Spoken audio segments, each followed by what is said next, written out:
Hello, I greet you all and welcome you to the Manifested e-learning platform. Today, we are going to start the revision of the December 2023.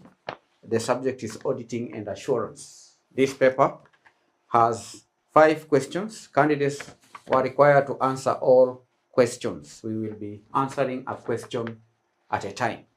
First of all, let us begin with question number 1A, which reads, describe 3 roles played by professional bodies in the regulation of auditors.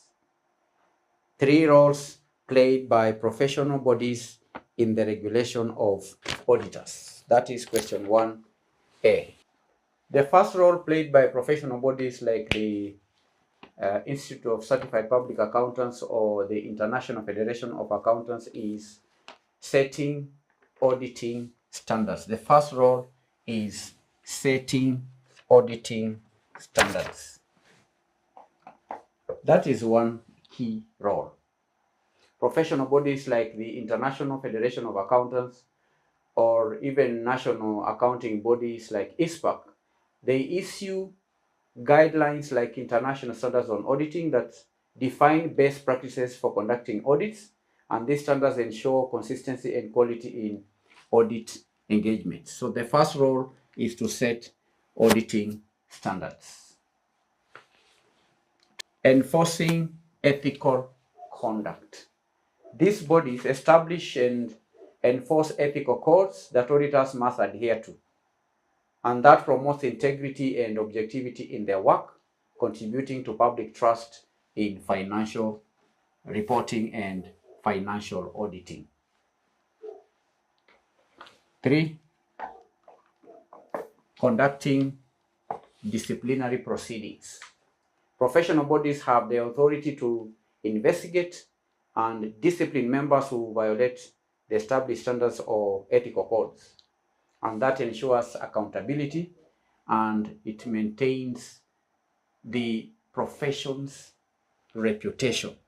So these are 3 roles that professional bodies play in regulation of auditors. 3 marks. Setting auditing standards, number 1. Number 2, enforcing ethical conduct. Number 3, conducting disciplinary proceedings. 3 marks. Part B reads, in the context of International Standards on Auditing number 530, which deals with audit sampling, use relevant examples to distinguish between sampling risk and non-sampling risk, citing relevant examples.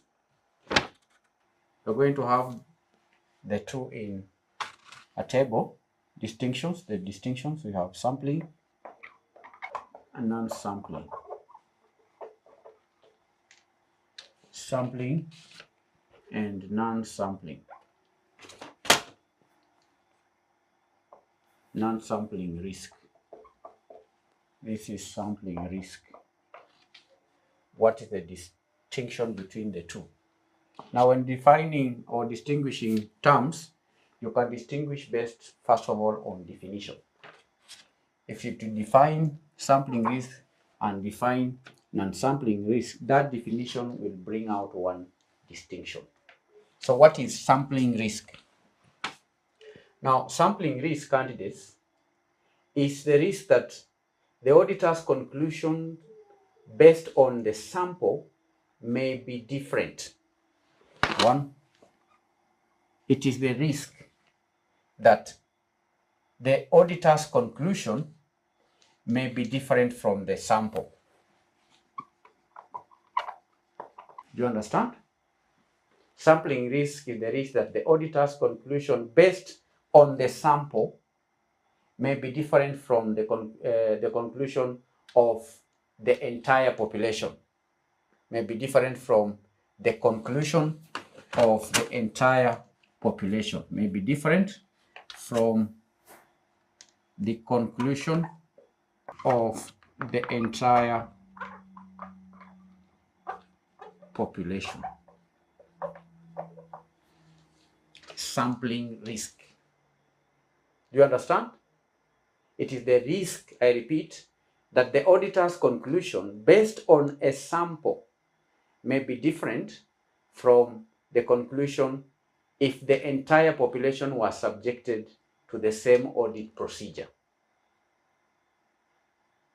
It arises due to the inherent variability in the characteristics of the population being sampled. So if an auditor was to take, say, 30 invoices as a sample from a population of 1,000 invoices,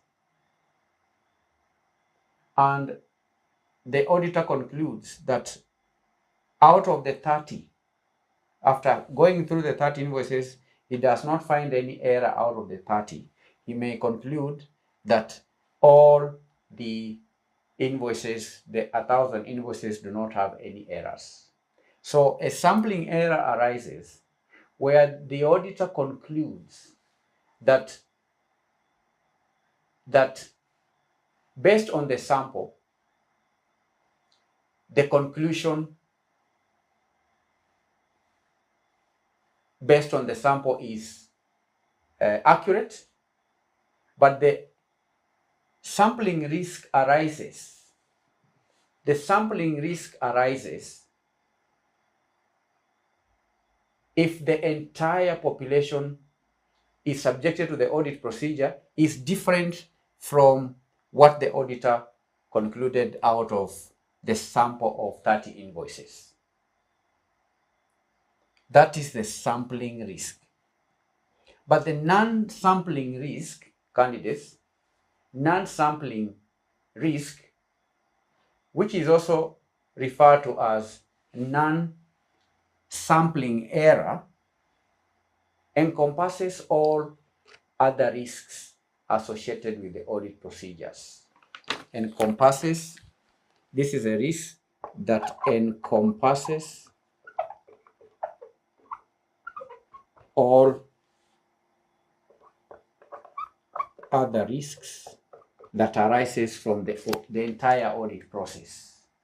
Do you understand?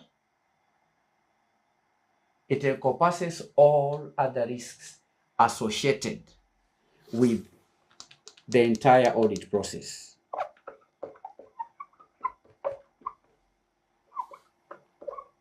With the entire audit process. And shortly we'll be giving examples. So non-sampling risk. These are risks that are not associated with sampling, but associated or encompasses all other risks that are associated with the audit process or with the audit procedures that are not attributable, that cannot be attributed to the sampling process. They are not related to the sampling process, but they encompass all other risks associated with all other audit procedures.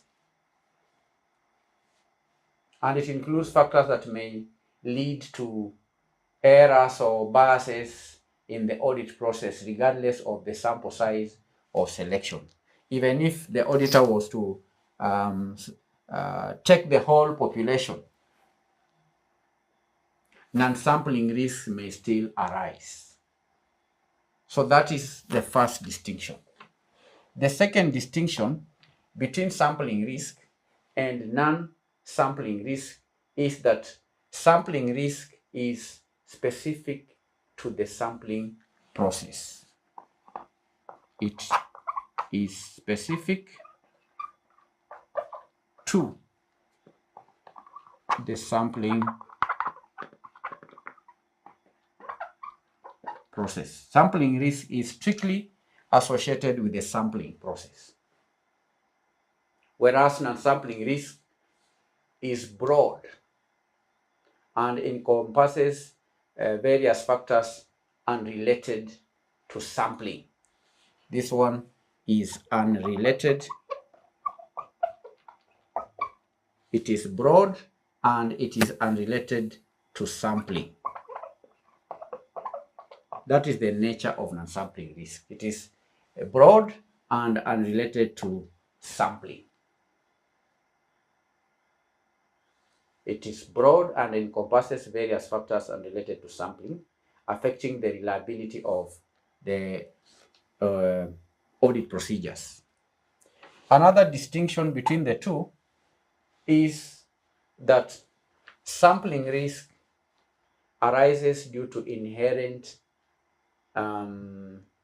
variability in the population being sampled.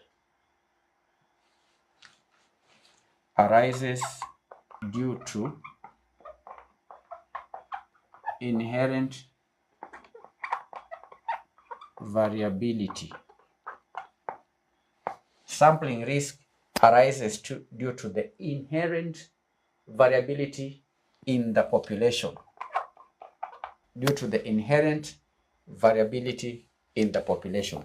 The characteristics vary, they are varied. Whereas non-sampling risk arises from errors,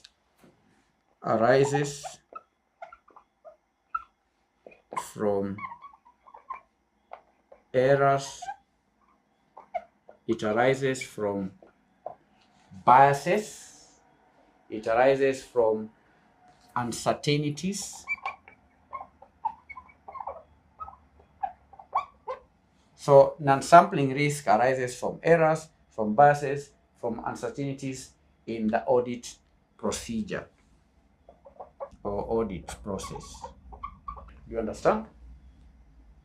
It could be also uncertainties arising from data collection, from analysis, from interpretation, and so on.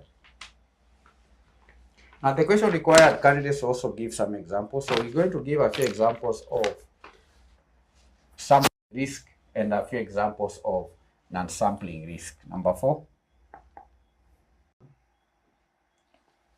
One example could be in relation to small sample size. If the auditor selects a very small sample size or small number of transactions to review, there is a higher risk of missing significant errors or fraud. If the auditor was to select, say, just 1% of, say, 1,000 invoices, or 10% or 5%, a small sample size, if an auditor selects a very small sample size, there is a high chance that there will be a significant sampling error or risk. Another example could be non-representative sample. Non-representative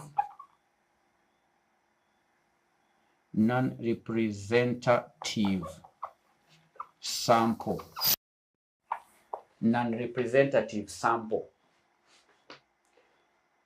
The chosen sample candidates might not be proportional to the actual population. For example, focusing only on larger transactions could overlook errors in the smaller transactions.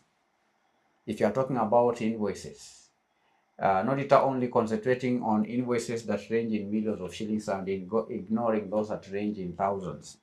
There could be no errors in the larger invoices, but there could be errors in the smaller invoices. So that is what I'm referring to as non-representative sample. It can bring about sampling risk. There's also sample error.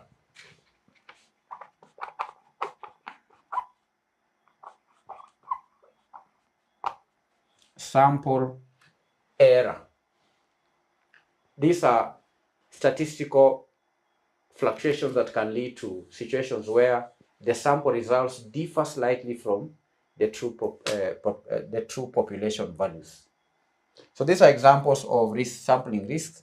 Then non-sampling risk candidates, there could be examples like auditor error.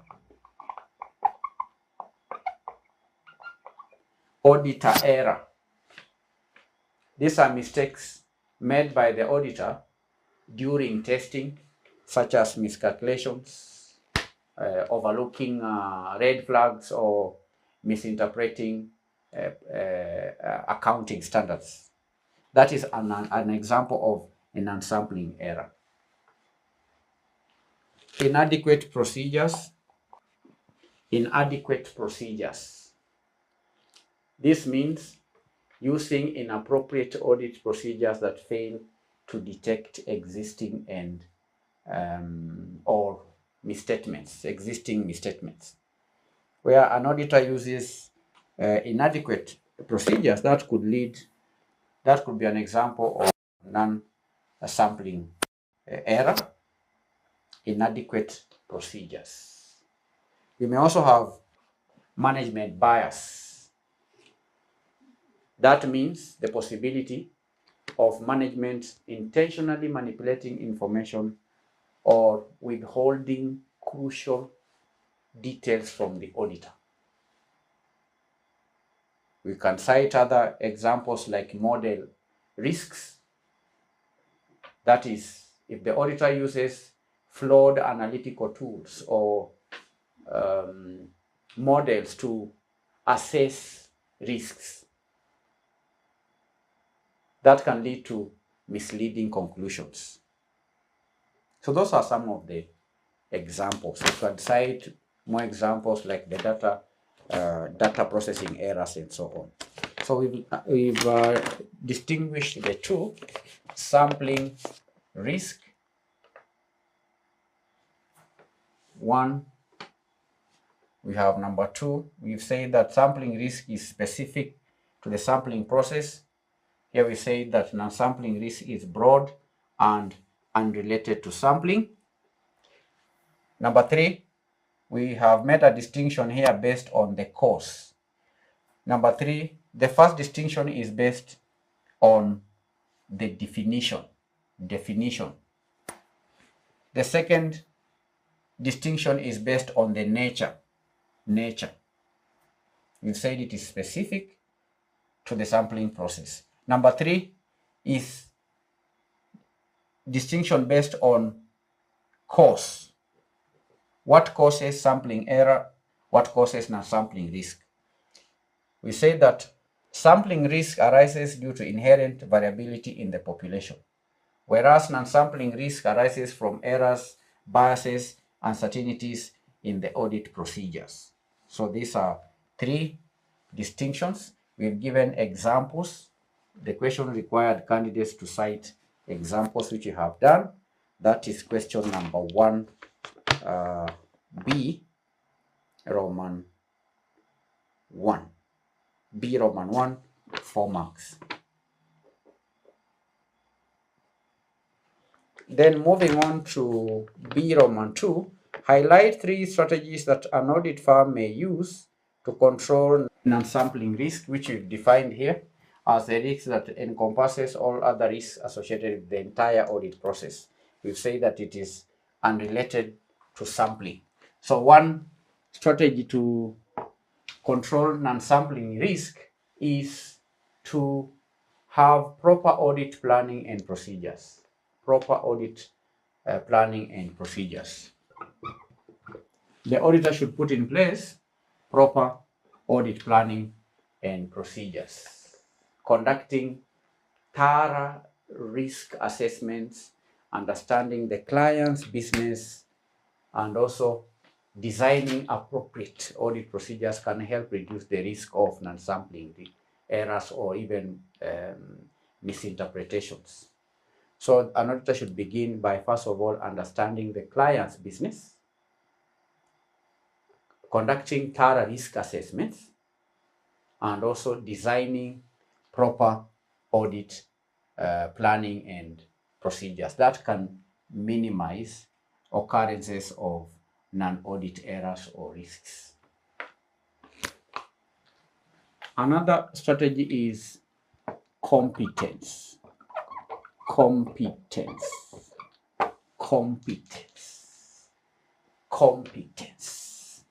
and quality control.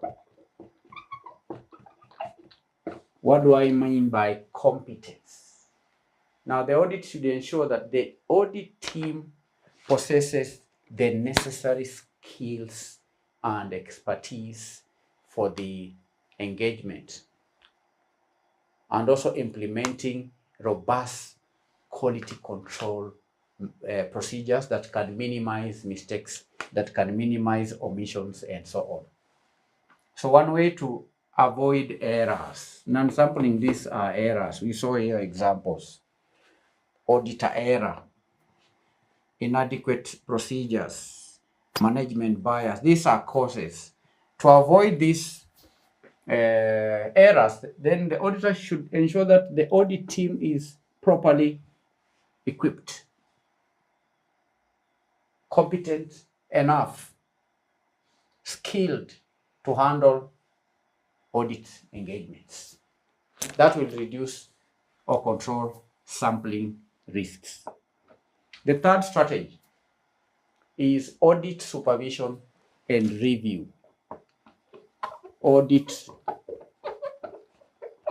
supervision and audit review. The audit firm should have experienced reviewers and supervisors who can oversee the audit work and then help identify and address potential non-sampling errors, and thereby controlling non-sampling risks or errors. Audit supervision and review. Having experienced reviewers and supervisors who can oversee the audit work can help to identify and address potential non-sampling errors before they affect the final conclusions. These are three strategies. Candidates were to give three strategies. Proper audit planning and procedures, competence and quality control, audit supervision and review. 3 marks. Part C, I read, Big Furniture Limited is a high-end office furniture and equipment company. The company has grown tremendously in its customer base in recent years, and apart from selling furniture and equipment, it now has a maintenance and leasing department. The company has an elaborate internal audit function to enhance the internal control system. Big Furnitures Limited has appointed you as the external auditor and requested you to cooperate with the company internal auditor to keep the total audit costs down. The company would like you to rely on the work of the internal auditor. The internal auditor provides the following services to the company. 1. An audit of operations of internal controls in the company's major functions, including operations, customer support, and information services. 2. A review of the structure of internal controls in each major function every 4 years. 3. An annual review of the effectiveness of measures put in place by the management to minimize the major risks facing the company. In the year being audited, the company has had a major internal restructuring in its information service function.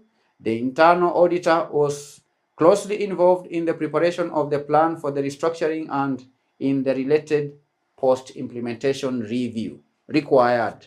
Roman 1. Explain the extent to which you will seek to rely on the work of the internal auditor in each of the operational areas of Big Furnitures Limited. 6 marks. Roman 2.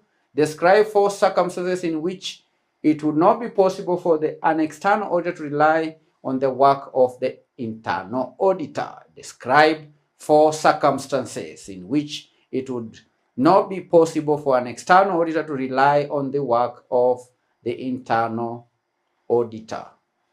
4 marks. That is part C. So you have been appointed. Big Limited has appointed you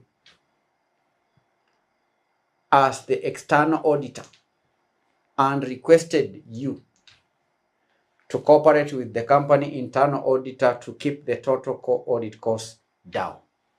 So the question is, you as an external auditor, to what extent are you going to rely on the work of this internal auditor?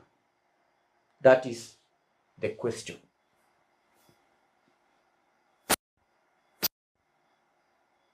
Extent of reliance of an external auditor on the work of an internal auditor in operational areas. So we have operations. Number one, operations. Because we read in this question that the company has grown tremendously. It has a maintenance and a leasing department. The company has an elaborate internal function to enhance internal controls. The auditor provides the following services to the company. One, audit of operations. So operations, to what extent are you going to rely on this internal auditor as far as operations are concerned? Now here, an internal auditor, as an internal auditor, you can rely on, you can significantly rely on the work of the internal auditor. I will or can significantly rely on the work of the internal auditor. I will significantly. The question is, to what extent? So, as far as operations is concerned, it is to a significant extent. Significantly. Why? Because, candidates, if you read the first bullet, the internal auditor provides the following services to the company: an audit of operations of internal controls in the company's major functions, operations, customer support, and information. The auditor provides services as far as the operations are concerned. The auditor regularly audits the controls in operations, and that provides assurance regarding transaction processes and inventory management, because the internal auditor carries out this work on operations regularly. There is regular audits of controls in operations.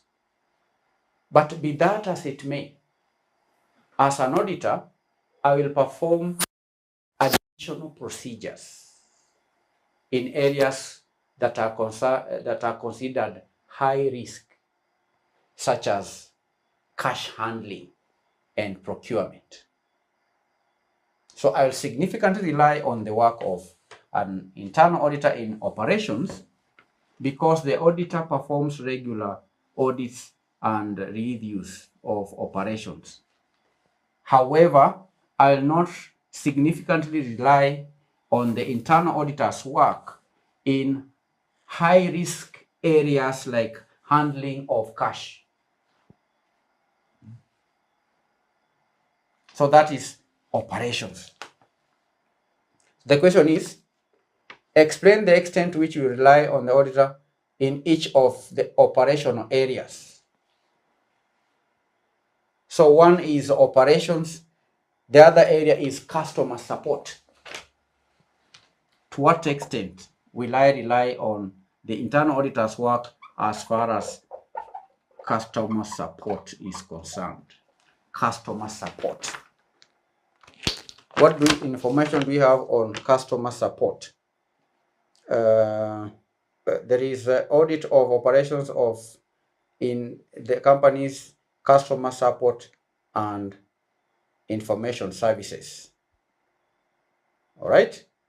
So for customer support candidates, I will partly rely on the work of the internal auditor. I will partly. Here it was significantly. That was the extent. The extent on my reliance on the internal auditor's work as far as customer support is concerned is partly. I will partly rely on the work of the internal auditor.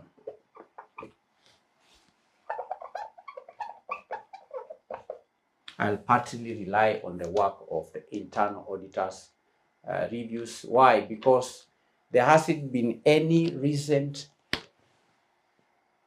audit focusing on customer support. We've not read anything here on customer support. We've just read that the company has grown tremendously in its customer base in recent years, and apart from selling furniture, it has now maintenance and leasing department. The company has an elaborate internal audit function to enhance internal controls. You've been appointed. The company would like you to rely on the work of the auditor. So I would partly rely on the work of the internal auditor as far as customer support is concerned, because there is no information as to any recent audit focusing on customer support. So then candidates, that means that I will perform extensive testing of controls regarding customer data, regarding complaints handling, regarding matters to do with the revenue recognition and so on. Any matter related to the customers, I will carry out test of controls and come up with my own observations and audit evidence. Number 3, we have information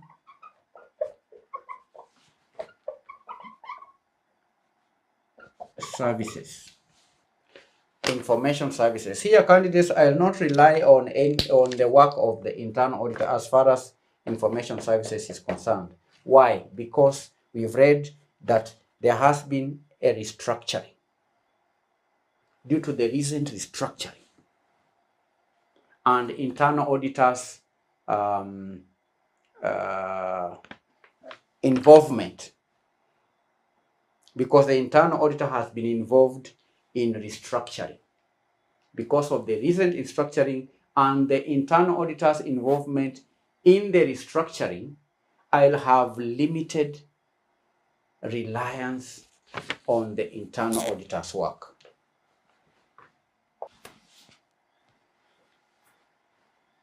Due to recent restructuring. We read here that in the year being audited, the company has had a major restructuring in its information services. All right?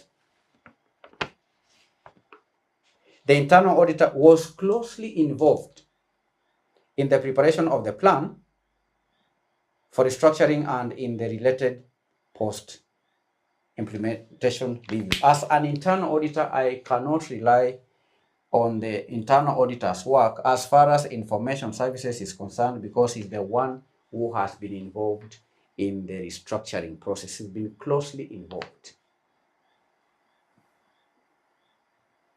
It will be like self-review. The external auditor cannot rely on the work of the auditor, because you see, the work of an internal auditor is to carry out independent examination of the internal control system. But when this restructuring was taking place, he was one helping in the restructuring, and therefore the internal auditor's work cannot be relied upon by the external auditor.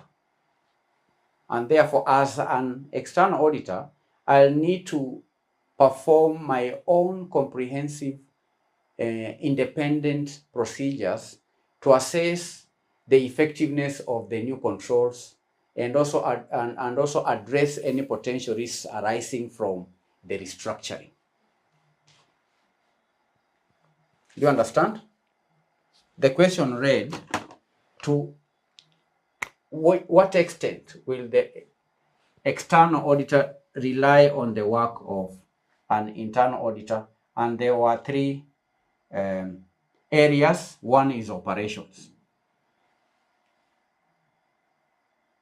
The first part on operations, I say that I will significantly rely on the work of the internal auditor. And I gave reasons.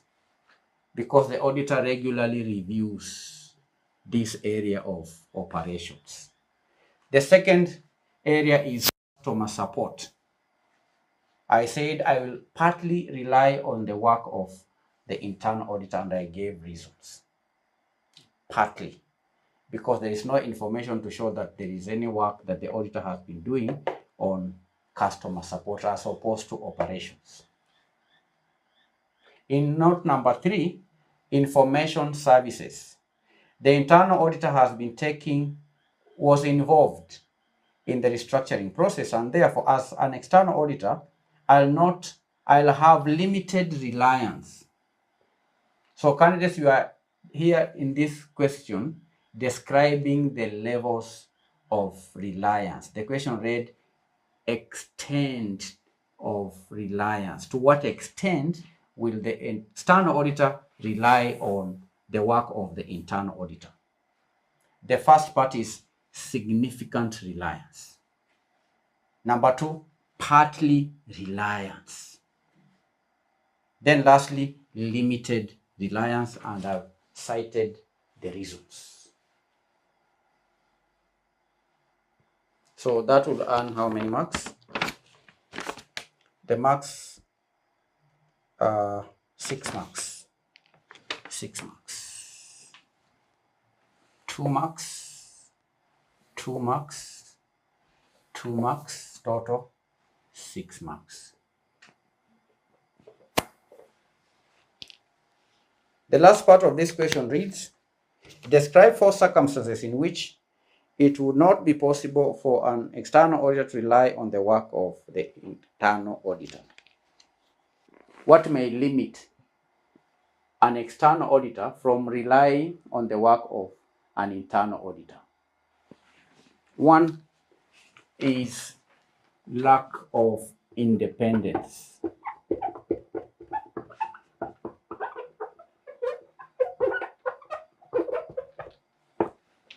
Now, as much as an internal auditor is an employee of the company, the department or the individual in charge of the internal audit function ought to have some level of independence that can allow the office of the internal audit function to carry out its work without any influence or coercion from the management. So if the internal auditor reports to management or is involved in operational activities, then their objectivity, the objectivity of such an individual would be compromised, limiting reliance on their work. If the internal auditor, I repeat, reports to management, that means is an individual who may have been hired by the management. He reports to the management.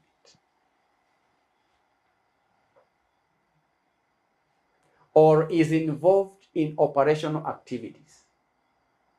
Apart from auditing, is given assignments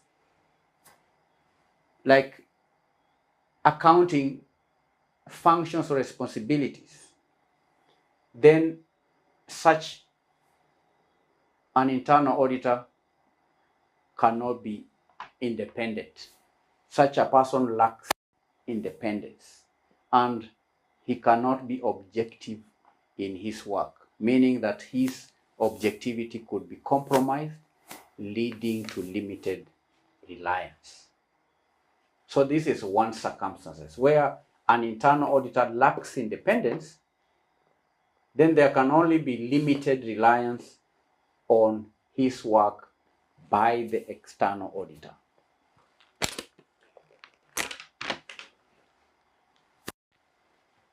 Inadequate competence. Incompetence. Let me just say incompetence.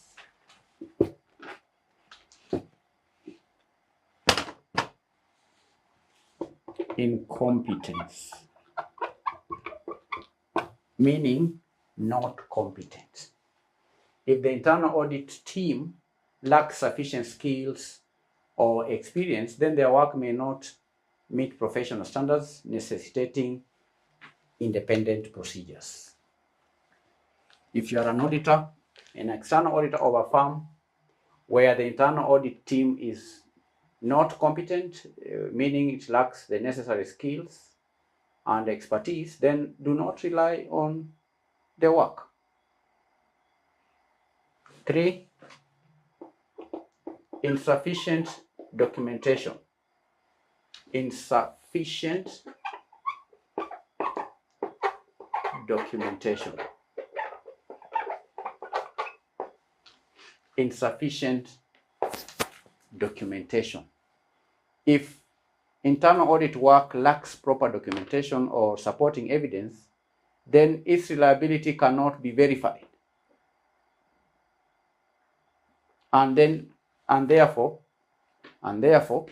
independent testing becomes necessary.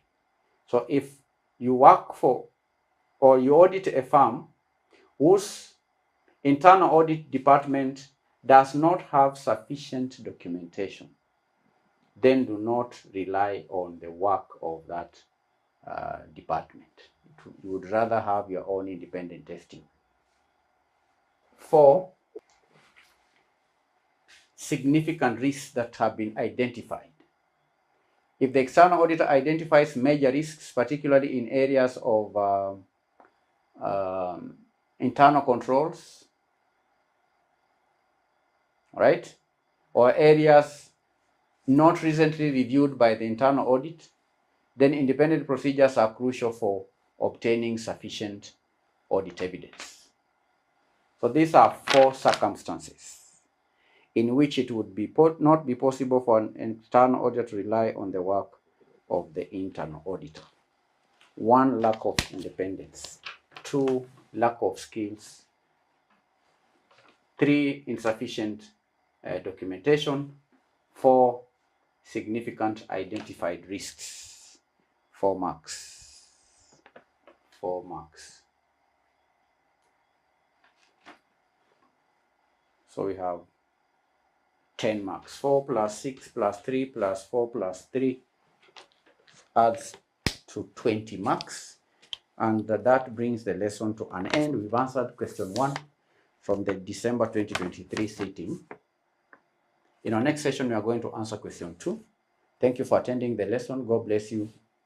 Bye-bye.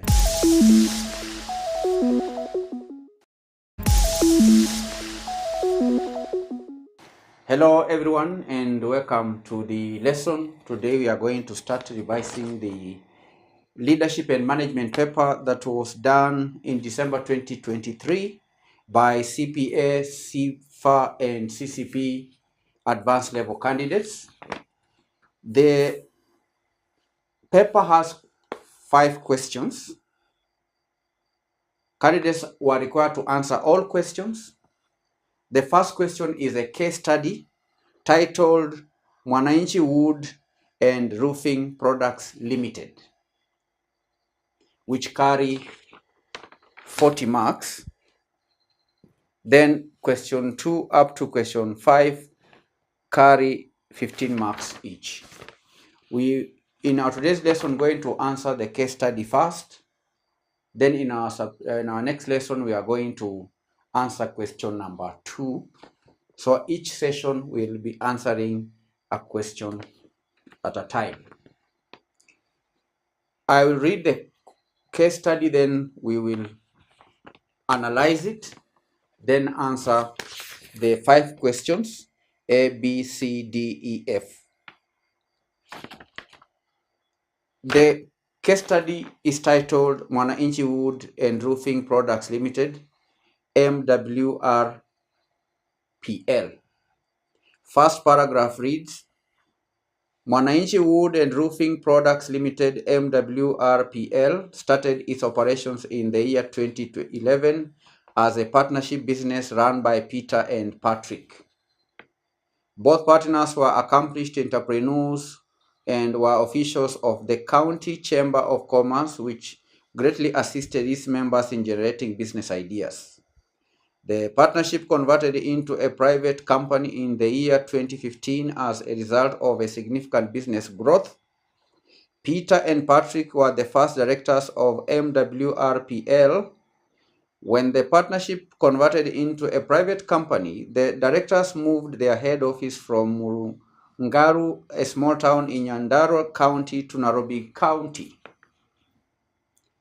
The second paragraph reads, the two were involved in the day-to-day running of their company though they were board members. Peter was the chairman of the board of directors while Patrick was the chief executive officer. Patrick was responsible for operations in the company. Peter was responsible for leadership, marketing, and human resource in addition to carrying out the chairman's role. These at times brought about confusion in the company, leading to bad decisions. Paragraph 3. Due to the complexities associated with the shift from partnership to a company and the confusion in decision making, MWRPL hired the services of Mamlaka Management Consultancy, MMCC, to assist in establishing working structures and recruitment of relevant key personnel. Before the consultant came on board, the business had a workforce of 67 employees, a few working on permanent basis while majority were engaged on temporary contracts. Paragraph 4. The consultants analyzed the defunct partnership business to establish strengths and weaknesses and recommended a divisional structure. They also advised that all the employees who were retained by the business after conversion into a company for them to change their mindset. MCC also recommended to MWRPL to recruit new employees in order to fill identified skill gaps. The consultants insisted that the staff recruited be apt in intuition, technology, data collection, analysis, and dissemination of information to ensure decisions in the company were mainly arrived at scientifically. The new employees were to focus on both internal and external matters affecting the company. Next paragraph. The company's main objective, as stated in its memorandum of association, was to offer wood and roofing products in the country. The company segmented its market by offering tailor-made solutions to two classes of customers: furniture for home owners and roof construction for the construction industry. The company adopted diverse marketing as its primary marketing strategy. Next paragraph. Most of the company's operations took a job shop approach. For each segment, the company worked on one project at a time before moving to the next project. Project scheduling skills were necessary to the production managers so as to ensure customer orders were completed on time. This ensured high levels of customer satisfaction. Next paragraph. To continuously improve the quality of its products, MWRPL invested heavily in technology and customer service.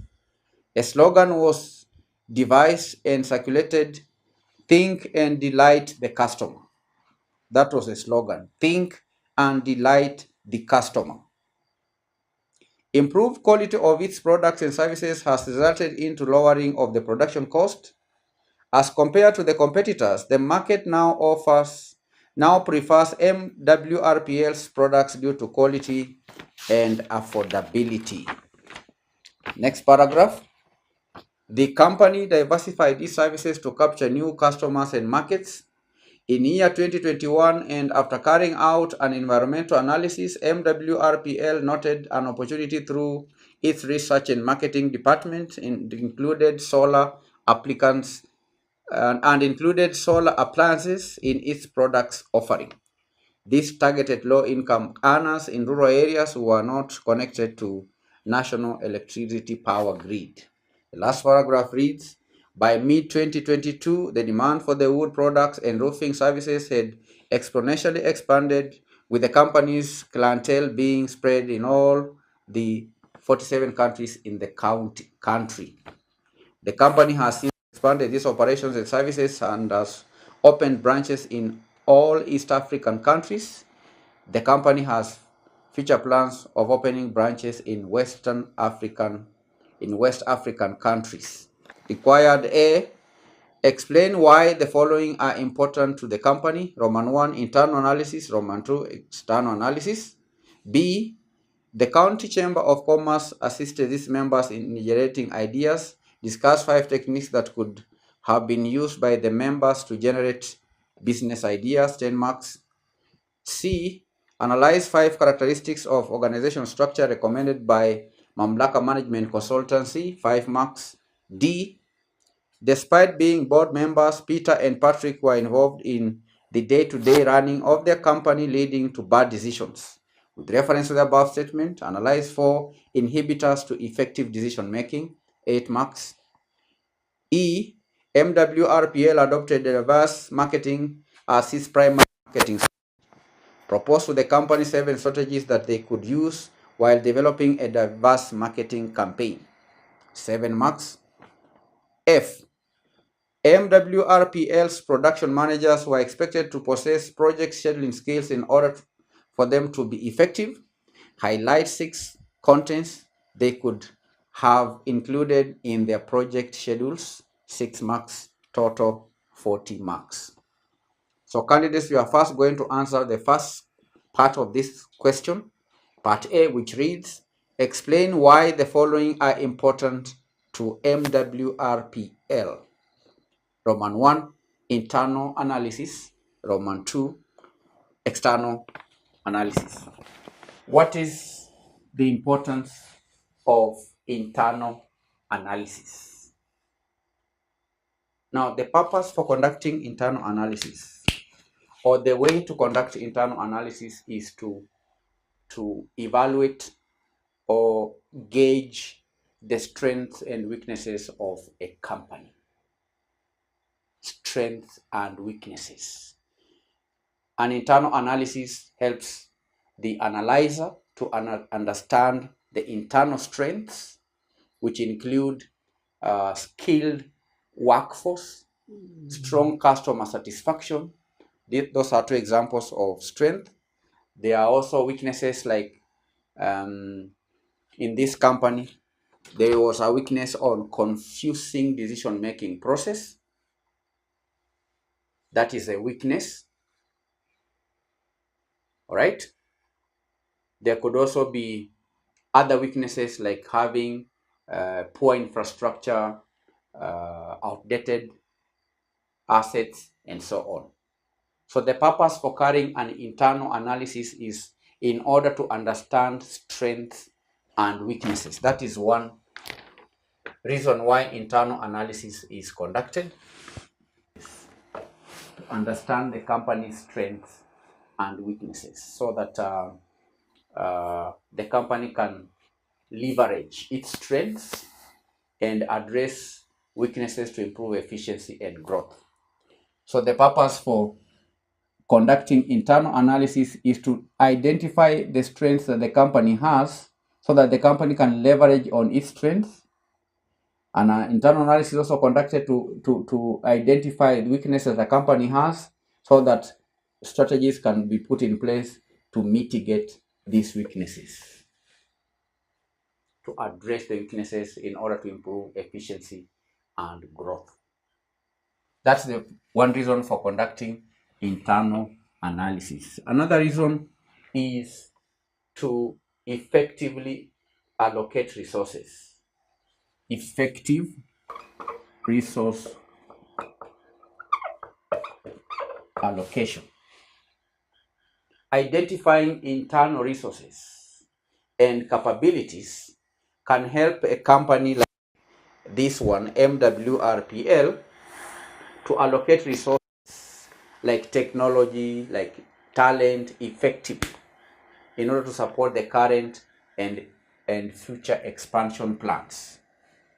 So internal analysis can help a company to effectively allocate resources. Another reason is in relation to risk management. Internal analysis reveals potential internal risks like the management structure issues we read in this question. That's an example. We have issues related to reliance on specific employees and risk analysis. Risk management can also enable this company to implement strategies to mitigate them. So risk is first of all identified, then as a result of internal analysis to identify risks, measures can be put in place to mitigate such risks. We saw in this company heavily depends on the two directors.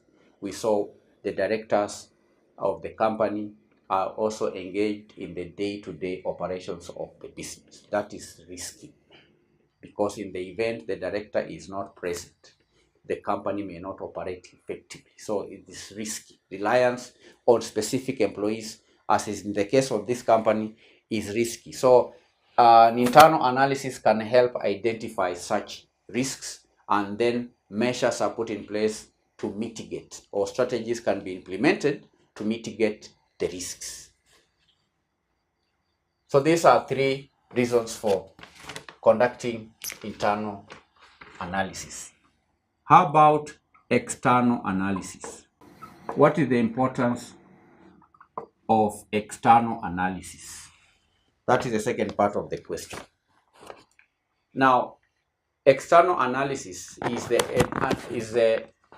the process of scanning the external environment. And one reason is to identify opportunities and threats. To identify market opportunities. An external analysis is conducted to identify market opportunities and threats. You understand? Like this company's success relies on understanding market trends, understanding competitor strategies, and so on. That can only be done. You can only understand competitor strategy and understand the trends in the market after carrying out an external analysis or scanning the external environment. So identifying opportunities, like this company identified opportunities in the area of solar. We read that the company diversified its services to capture new customers and markets in year 2021, and after carrying out an environmental analysis, the company noted an opportunity through its research and marketing department and included solar appliances in its product offering. It is after conducting an external analysis that a company can know if there are any opportunities in the external environment. I've given an example of these solar appliances that the company started selling to customers in the market. So one reason why external analysis is conducted is to identify market opportunities and also threats in the market. Do you understand? Another reason is related to economics. Economic and regulatory landscape. Understanding the economic and regulatory landscape. Staying aware of economic changes and the evolving regulations like environmental policies helps a company like MWRPL to adapt its strategies and maintain compliance. There is also an analysis is conducted to understand the competitive landscape. Analyzing strengths and weaknesses of the competitors can inform this company about product differentiation strategies and also ensure competitive pricing and quality. A company cannot effectively compete if it does not know what the competition is all about, if it does not know the strategies of the competitors. So by conducting external analysis, a company can get information about the pricing, about the quality of competition, so that it can adjust its products, so that it can differentiate its products, and so on. So these are the reasons why internal analysis and external analysis is conducted. Candidates were to give 2 points each. I've given you 3 points each. Importance of internal analysis, 1, 2, 3.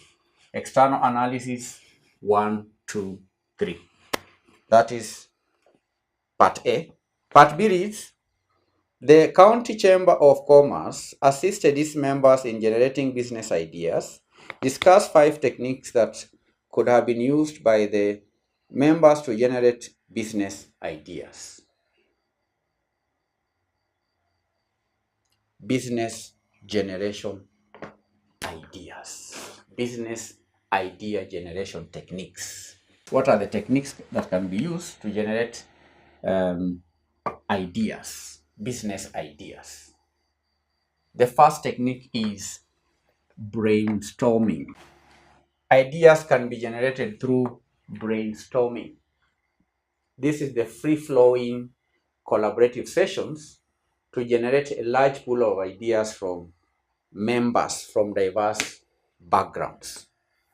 People can be brought together, then they are allowed to freely give ideas to generate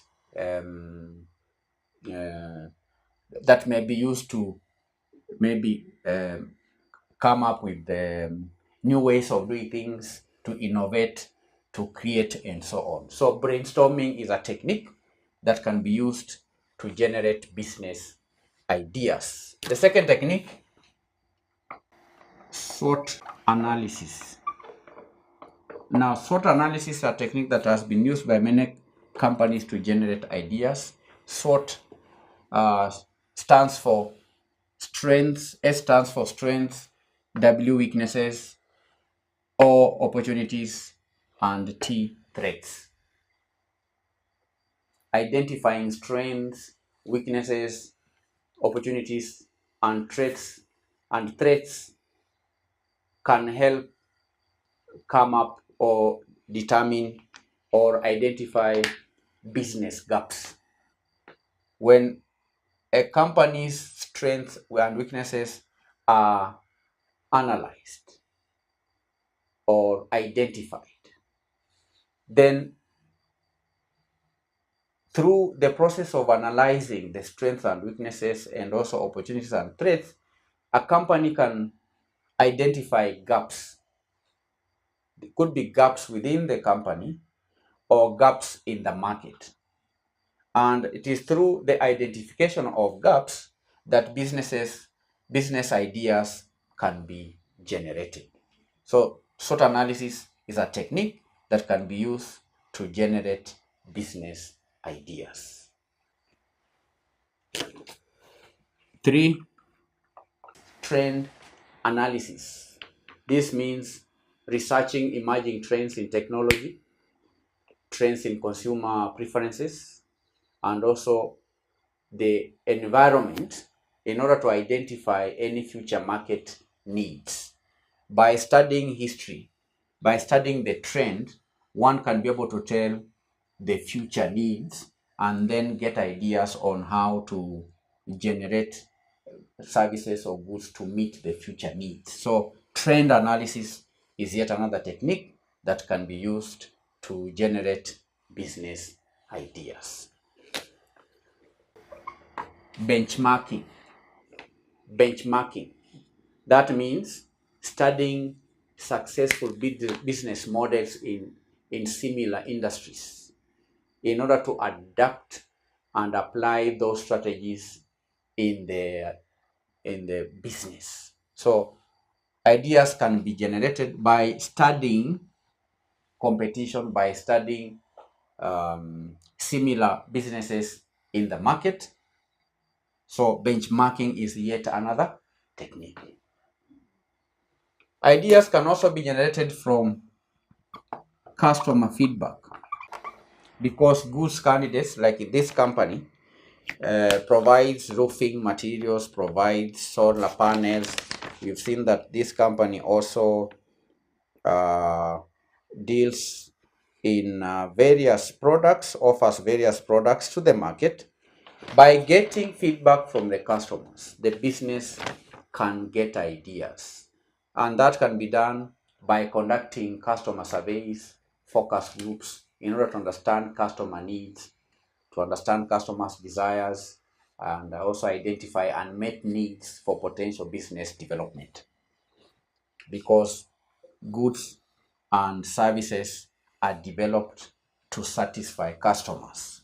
By getting feedback from customers, a business can identify unmet needs and then get ideas on how to meet such needs. So these are 5 business generation idea techniques. Candidates were to give 5, I've given 5, 10 marks. Brainstorming, SWOT analysis, trend analysis, benchmarking, customer satisfaction, 10 marks. This is 4 marks. So total 14 marks.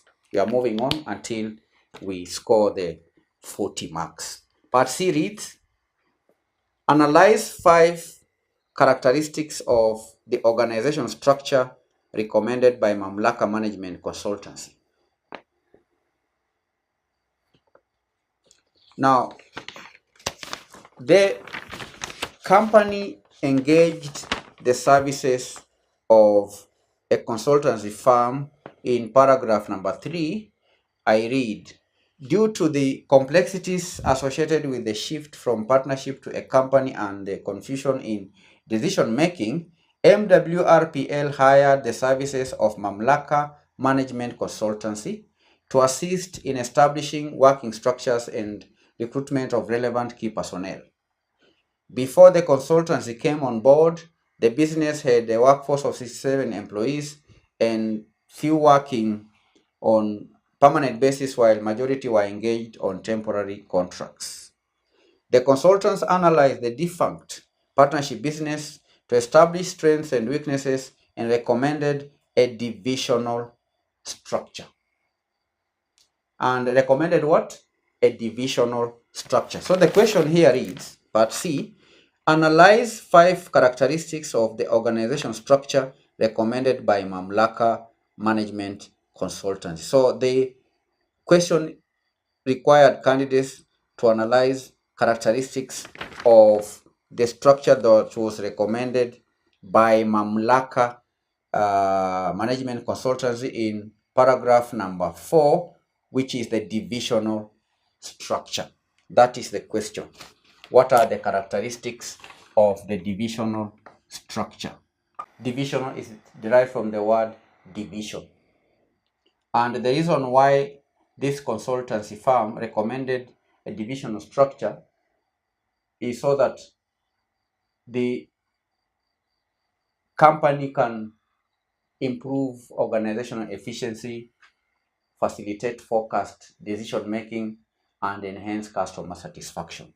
So the word divisional is derived from the word division or segment. And a divisional structure is one that is characterized by segments. The divisions can be based on products or services. Like in this company, the company may have a division for solar panel, a division for roofing, and so on. Division can also be on the basis of geography, right? We've seen the company operating in the country. It has moved to East Africa country, and in 2022 we read that MWRPL has since expanded its operations and services and has opened branches in all East African countries. The company has future plans of opening branches in West African countries. So divisional structure can be based on geography. So the first characteristic of divisional structure is division by product or services.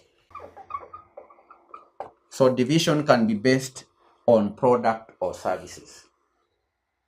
So in a divisional structure, the organization can be divided into distinct units based on products or services. For example, this company, the MWRPL divisions could be established for the products, roofing services, and solar appliances. We can have this structure based on the three main products: wood products, roofing services, and solar appliances. Those could be the three products that the three divisions that this company can have based on the divisional structure. And each division could operate independently with its own resources, with its own personnel, and also objectives, which may allow for specialized focus and accountability. Instead of having one manager working across the services and products, you can have divisions where we have personnel that is specialized in a division for wood, another personnel, and a set of personnel of employees specializing in solar appliances and so on. So one characteristic of divisional structure is division by product or services. Then number two, we have geographical division. Another characteristic of the division structure is geographical segmentation. MWRPL may establish divisions based on geographical regions, such as branches in different East African countries. We may have a branch in Nairobi, a branch in Kampala, in a branch in Dar es Salaam. Those are East African countries, all right? Those are geographical regions. And each regional division can cater for the specific needs and preferences of customers in its area. And it may also adapt marketing strategies and also product offerings accordingly. So division structure can be based on geographical segments. 3, autonomy and accountability. Autonomy and accountability. Each division within the divisional structure operates with a significant degree of independence. We may have division managers that have authority over their respective divisions.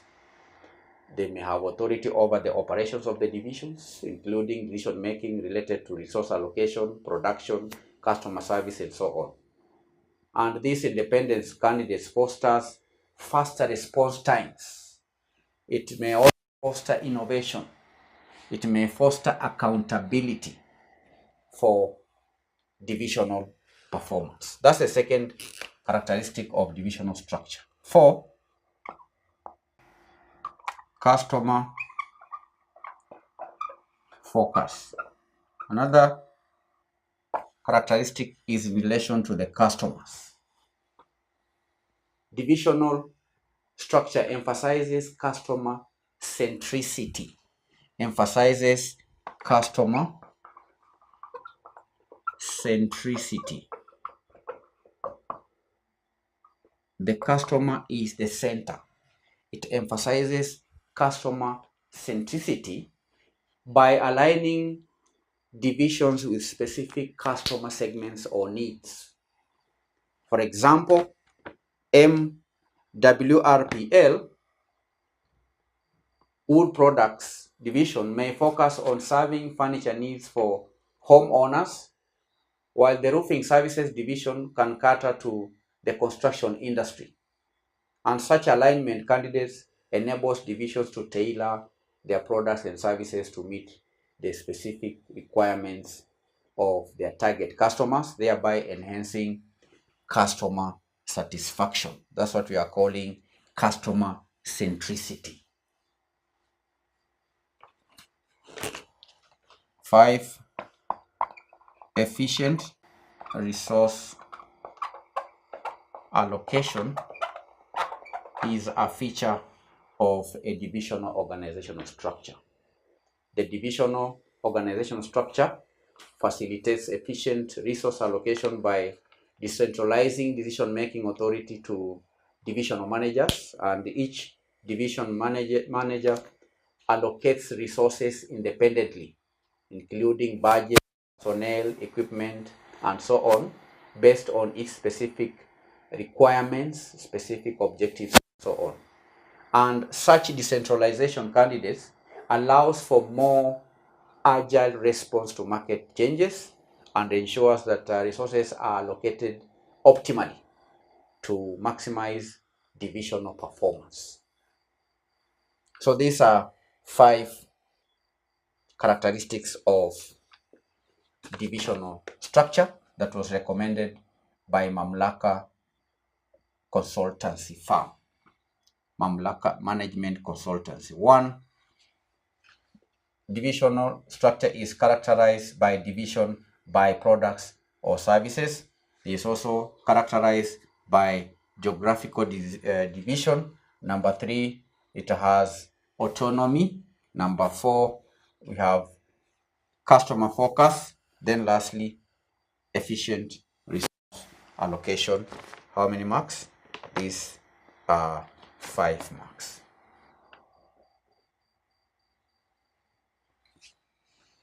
Now, but it's important to remember, candidates, that the divisional structure recommended by the consultancy firm aims to streamline operations, improve customer focus, enhance organizational agility by dividing the company into distinct units based on products, services, or geographical regions. And such structure enables the company to better meet the needs of diverse customer segments. It may also help in expanding to new markets and also drive sustainable growth. That is divisional structure.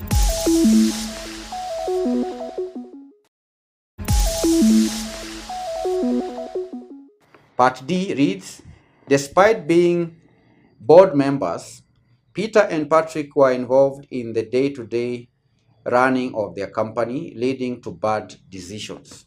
With reference to the above statement, analyze 4 inhibitors to effective decision making. Inhibitors to effective decision making.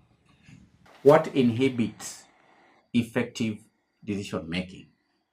In this case study, candidates, we read that Peter was the chairman of the board of directors while Patrick was the chief executive officer. Patrick was responsible for operations in the company. Peter was responsible for leadership, marketing, and human resource, in addition to carrying out the chairman's role. Do you see that? And this at times brought about confusion in the company, leading to bad decisions. So you can see, we can pick one inhibitor from that statement. We read that Peter was the chairman of the board. Peter was the chairman of the board of directors. That is Peter. But we also read that Patrick was responsible for operations in the company. Peter was responsible for leadership, marketing, and human resource, in addition to carry out the chairman's role. These at times brought about confusion in the company, leading to bad decisions. So one inhibitor here is the dual roles and overlapping responsibilities. Having dual roles and overlapping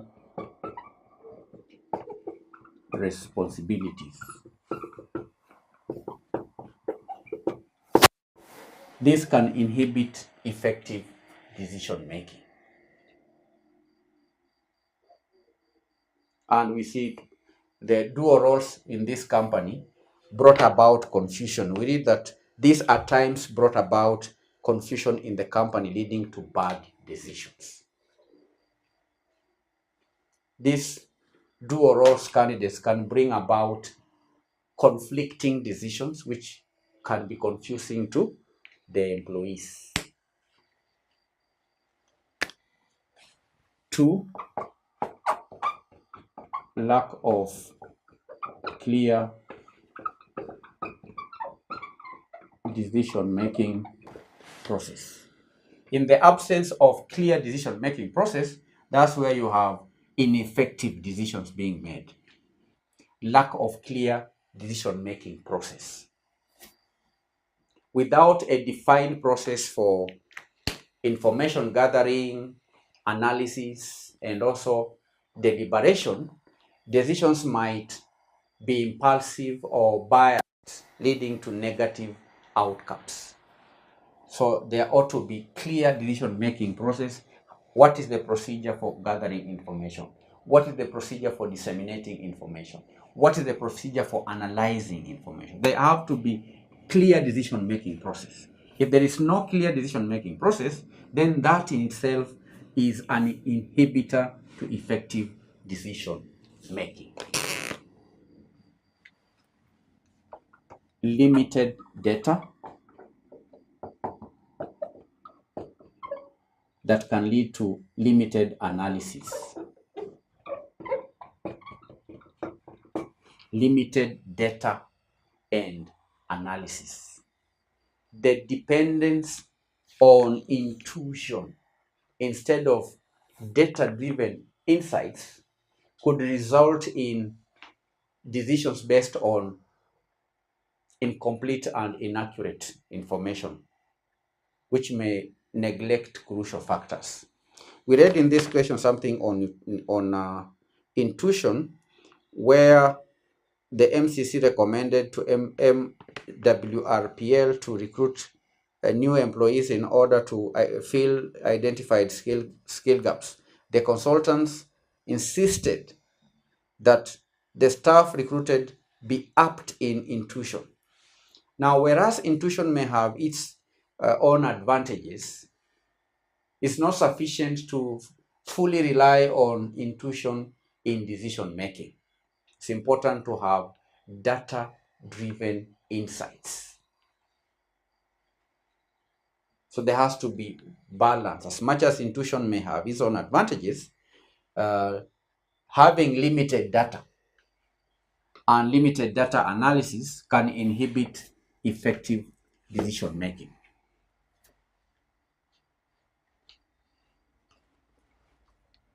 Four, lack of stakeholder involvement or engagement in decision making.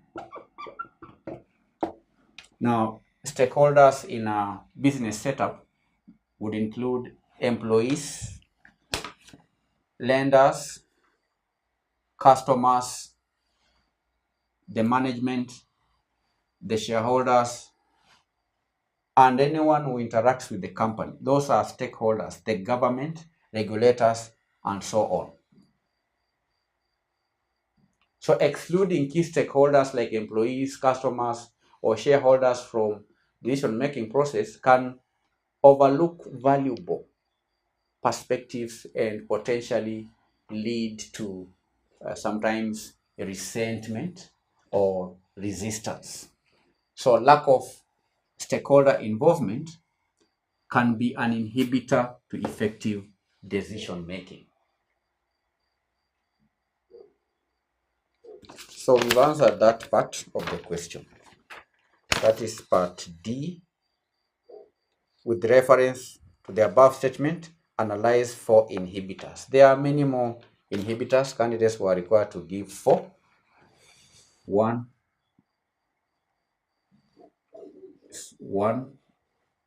2, 3, 4. 8 marks. Part D, 8 marks. Part E reads, MWRPL adopted diverse marketing as its primary marketing strategy. Proposed to MWRPL 7 strategies that could be used while developing a diverse marketing campaign. strategies for diverse marketing campaign. The first strategy is to segment and target specific audiences. Segment and target. All right? Segment and target specific audiences. We are talking about marketing campaign. What are the strategies? Segment and target specific audiences. This involves tailoring messages and channels based on distinct customer groups. For this company, it could be a segment like the homeowners. Another segment in relation to this company can be the construction industry. That is a segment. So the company can segment these customers because homeowners is a specific audience. And that is done to ensure relevance and effectiveness. So when communicating or developing the marketing materials, then it has to be specific. When adverts are, for example, being developed, they should be specific to homeowners or the construction industry. That can only be done by segmenting and targeting specific audiences. That's one strategy. Another strategy is to utilize what we call diversified market channels. You understand? Utilize diversified market channels. What does that mean? This means combining the traditional channels like print, TV, with the digital channels like social media, web marketing,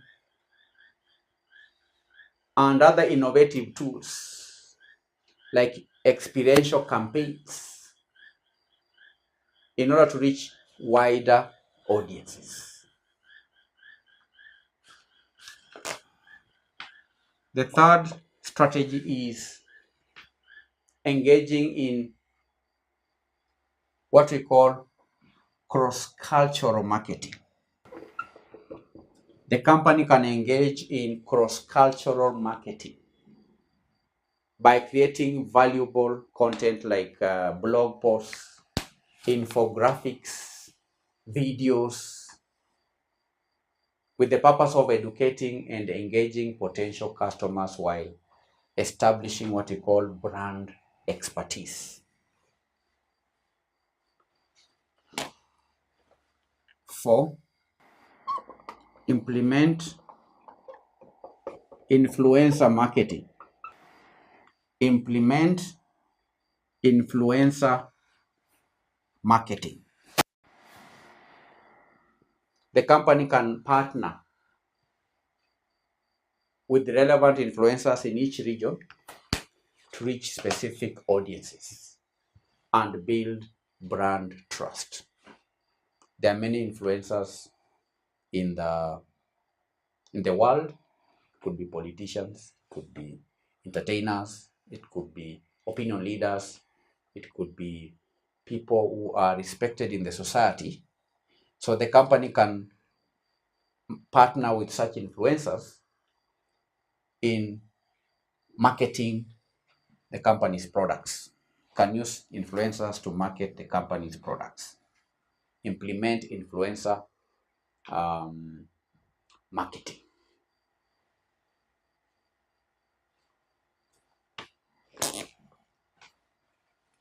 5, Candidates, we are discussing the strategies that could be used to develop diverse marketing campaign. We are talking of diverse. Track and analyze marketing performance. Track and analyze the campaign or marketing performance. The company can continuously monitor results using what we call data analytics. And we have some social media channels that can offer this analytics. If you are marketing on YouTube, YouTube can give you data analytics on where you are getting customers, which area, which region. You can get data analytics on the customers, the questions that customers are asking on social media. So you can generate, you can track and analyze marketing performance by use of data analytics. In order to do what? In order to identify successes and also adjust strategies for optimal engagement. Track and analyze marketing performance. That's a strategy. Another strategy is to embrace personalization. Embrace personalization. Use available data to personalize marketing messages. Instead of apart from sending blanket messages, the company can send personalized messages by using the available data, the data that the company may have gathered from past customers. You can send personalized messages. You understand? Embrace personalization. Use the available data to do what? To market, because that can then offer more impactful customer experiences. 7. Leverage on content marketing. The company can leverage on content marketing. That means creating valuable contents like blog posts, infographics, videos in order to educate and engage potential customers while establishing brand expertise. So these are some of the strategies that could be used to develop diverse marketing campaign. Diverse, keyword here is diverse. So there is number 1, segmenting and targeting specific audiences. Number 2, utilizing diversified market channels. Diversified market channels, social media, print, and so on. Number 3, engaging in cross-cultural marketing. Cross-cultural marketing. This is adapting campaigns to local cultural or local preferences when expanding into new markets. For example, this company is planning to expand to East and West African regions. So the company can utilize what we call cross-cultural marketing, looking at the preferences of customers in different regions. Then number 4, implementing influencer marketing, tracking and analyzing marketing performance by use of data analytics, embracing personalization, and lastly, leveraging on content marketing. These are 8. This is E, 7 strategies, 7 marks. Then the last part of this case study reads, MWRPL's production managers were expected to possess project scheduling skills in order for them to be effective. Highlight 6 contents they could have included in their project schedules. These are contents of project schedules. What is contained in a project schedule? Now, first of all, what is a project schedule? What is a project schedule? Now, the question is, highlight 6 contents they could have included in the project schedules. The root of the question is, the company's production managers were expected to possess project schedule skills. Project schedule skills. Now, project schedule skills refers to the ability to plan, organize, and manage various tasks and activities involved in completing a project within a specified time frame. And these skills are essential for effectively coordinating resources, managing dependencies, and ensuring that project milestones are achieved on time. Do you understand?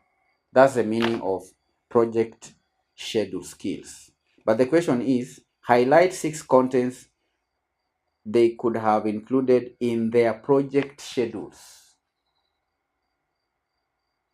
Contents that could have been included in their project schedules. One is project tasks. Included in project schedule is the project tasks, the tasks of the project and milestones. Project tasks and project milestones.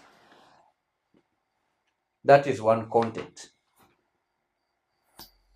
Included in the project schedule, there ought to be project tasks that are clearly defined.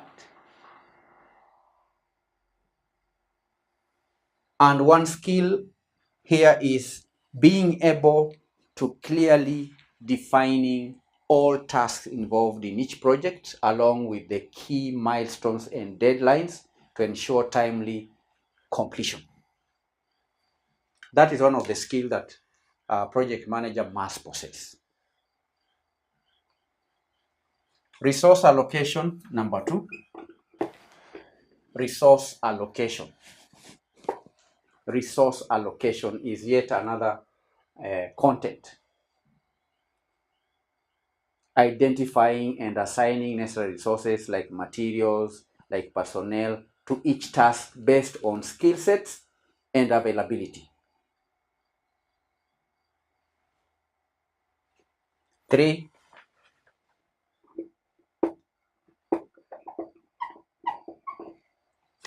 dependencies and sequence, right? Dependencies and sequencing. Dependencies and sequencing. A project manager should include dependencies and sequences on sequences. Sequencing. Outlining the dependencies between tasks, which task is dependent on which task. Task X is dependent on task W. Task B being dependent on task A. Task F depending on task E. There ought to be dependencies and sequencing. Which task must be completed before which task. So there has to be subsequent tasks that can only start after prerequisites are completed. So that has to be included in a project schedule. Dependencies and sequencing. The project manager is required to outline the dependencies between tasks, ensuring that subsequent tasks can only start after prerequisites are completed. There are tasks, for example, if you are building a house, The wall of a house is dependent on the foundation. The wall cannot be erected before the foundation is done. So the walls depend on the foundation. And the roof is dependent on both the foundation and the walls. So when doing projects, the project manager must have the tasks being outlined so that it is clear which task depends on which other task and what is the sequence when building a house. What is the sequence? Do you begin by laying the roof, or do you start with the foundation, then you move on to the walls, the structure, then you have the roofing, the ceiling, the roof, and all that? There has to be dependencies and sequences. That's what we mean. Included in the project schedule, we have also what we call budget. Budget and cost tracking. The project manager is required to allocate budgets for each project phase and also track expenses to control costs and identify potential overruns. Budget and cost tracking is one of the contents included in a project schedule. 5, risk assessment. Included in a project schedule, we also have risk assessment and mitigation plans. For example, when building a house, there are certain risks that can be anticipated. Like in poor countries, we talk of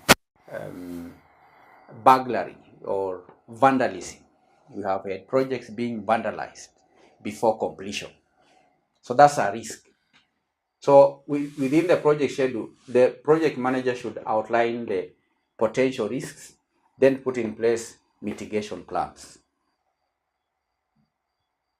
Identifying potential risks like material delays, equipment failures, and so on, and then putting in place contingency plans to minimize their impact. Risk assessment and mitigation plans is one item that you'll find in a project schedule.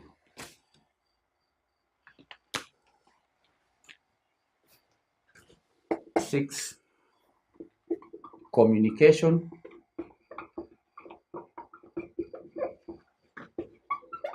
and reporting.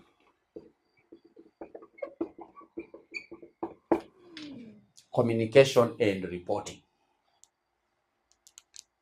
The project manager ought to establish clear communication channels for updates and progress reporting to stakeholders, ensuring that everyone is informed about project status. These are how many contents? 6 contents. How many were required? 6 were required. 6 marks. Project tasks and milestones.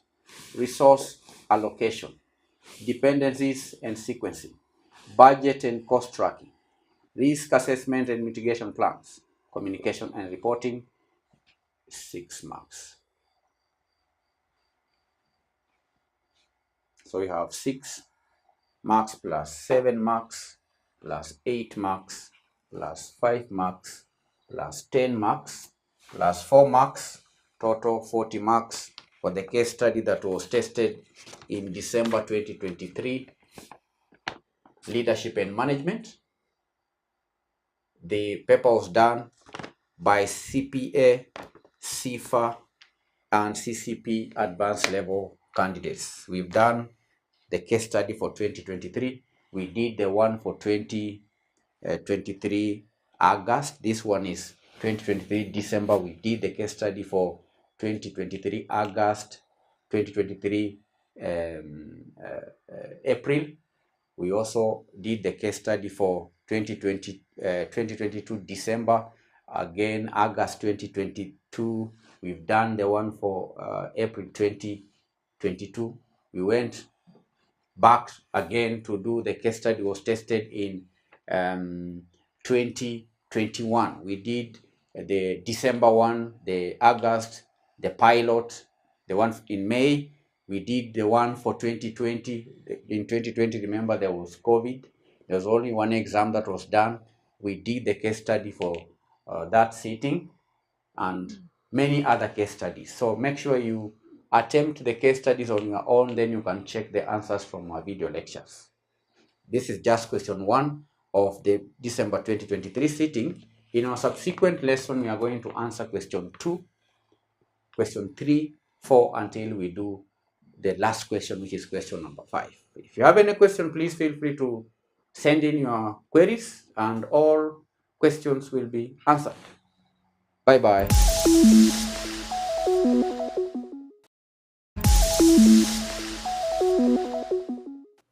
Hi candidate, welcome to another session of Manifested Online Classes.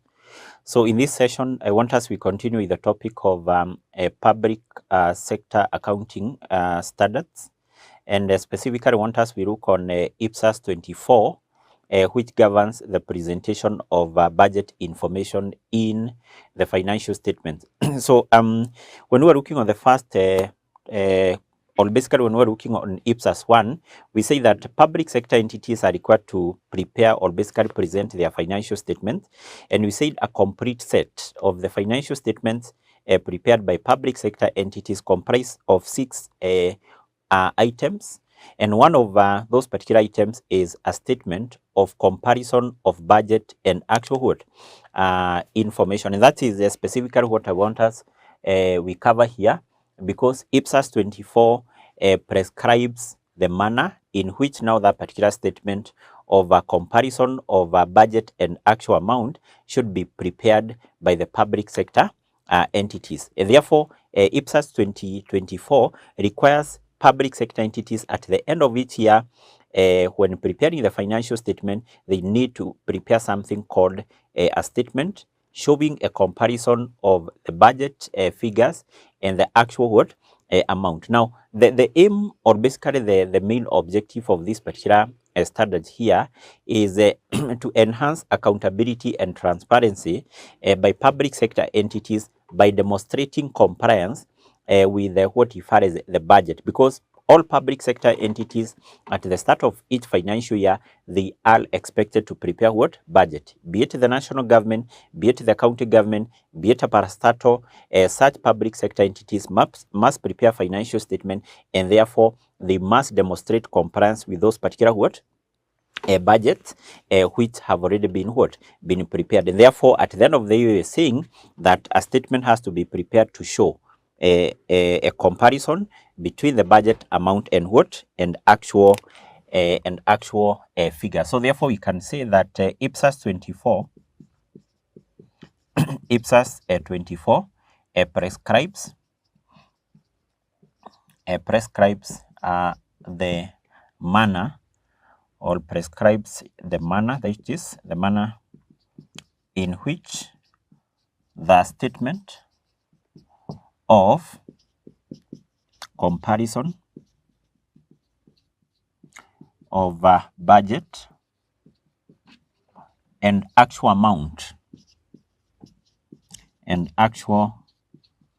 amount should be presented. It should be presented. So in other terms, what you're saying here